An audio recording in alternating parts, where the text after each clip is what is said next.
This is my car computer. I'm going to boot up from a cold start. I'm going to flip the switch in 1, 2, 3, now.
And now we are up and running.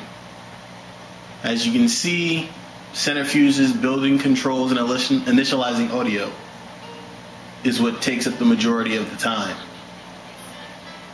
But I post ridiculously fast as compared to my other motherboard, and Windows boot is about the same as my other motherboard, but obviously that only has to do with the hard drive, which is a solid state drive, but a cheap one.